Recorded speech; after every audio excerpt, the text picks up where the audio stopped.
Pension پر tax اور ادائیگی کی مدت میں کمی کا مطالبہ۔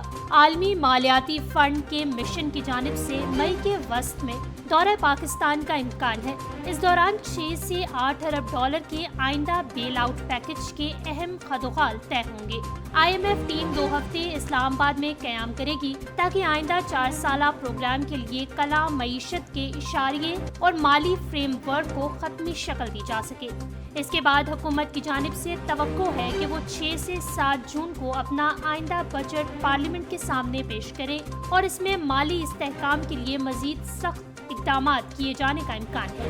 پینشن اصلاحات IMF کے پروگرام کا ایک بڑا مطالبہ بن سکتا ہے اور اس کا تقاضا ہے کہ کئی نسلوں تک پینشن کا جاری رہنا قابل عمل نہیں ہے۔ اس کے علاوہ بھی ایک تجویز زیر غور ہے جو پینشن کو ٹیکس نیٹ میں لانے کے حوالے سے ہے۔ FPR 1 لاکھ سے کم پینشن والوں کو بھی ٹیکس نیٹ میں لا رہا ہے۔ ایک اور منصوبہ یہ ہے کہ 10% ٹیکس کی ایک سی شرح تمام پینشنرز پر لگا دی جائے۔ سندھ کے عوام کے لیے بڑی خوشخبری، بسوں کی نئی کھیپ کراچی پورٹ پہنچ گئی۔ وزیر اطلاعات سندھ شرجیل میمن نے سندھ کے عوام کو سندھ روڈ ٹرانسپورٹ کی نئی بسوں کے کراچی پہنچنے کی خوشخبری سنا دی ہے۔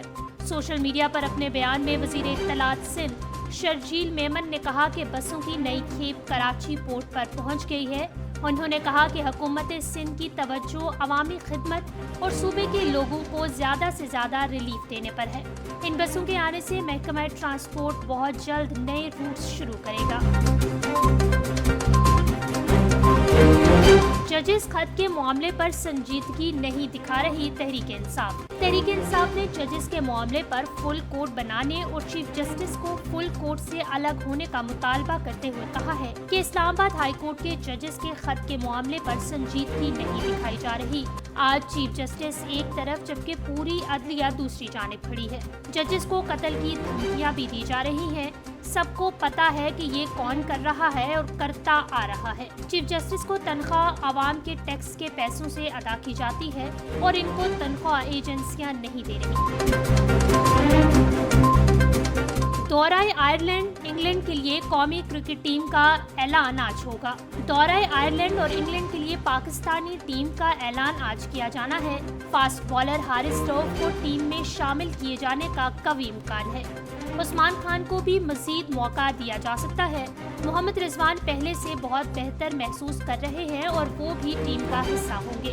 ورلڈ کپ کے لیے حتمی ٹیم بھیجنے کی آخری تاریخ 24 مئی ہے، اس لیے پاکستان کرکٹ بورڈ آئرلینڈ کے 3 اور انگلینڈ کے 1 T20 انٹرنیشنل میچوں میں کھلاڑیوں کی کارکردگی اور فٹنس دیکھ کر ورلڈ کپ کے لیے پاکستانی ٹیم کا اعلان کرے گا۔ پاکستان اور آئرلینڈ کے میچ 10، 12 اور 14 مئی کو ہوں گے، جبکہ پاکستان اور انگلینڈ کا پہلا T20 انٹرنیشنل 22 مئی کو کھیلا جائے گا، جس کے بعد ورلڈ کپ کے لیے پاکستانی ٹیم کا اعلان کیا جانا ہے۔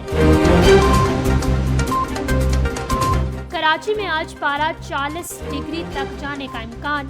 کراچی میں 24 گھنٹوں کے دوران موسم گرم اور خشک رہنے کا امکان ہے۔ محکمہ موسمیات کے مطابق زیادہ سے زیادہ درجہ حرارت 38 سے 40 ڈگری سینٹی گریڈ تک رہنے کا امکان ہے۔ کراچی میں کم سے کم درجہ حرارت 25.3 ڈگری سینٹی گریڈ ریکارڈ ہوا، جبکہ ہوا میں نمی کا تناسب 7% ہے۔ شہر میں شمال مغرب سے ہلکی رفتار سے ہوائیں چل رہی ہیں۔ واضح رہے کہ کراچی میں کئی روز سے موسم شدید گرم اور خشک ہے۔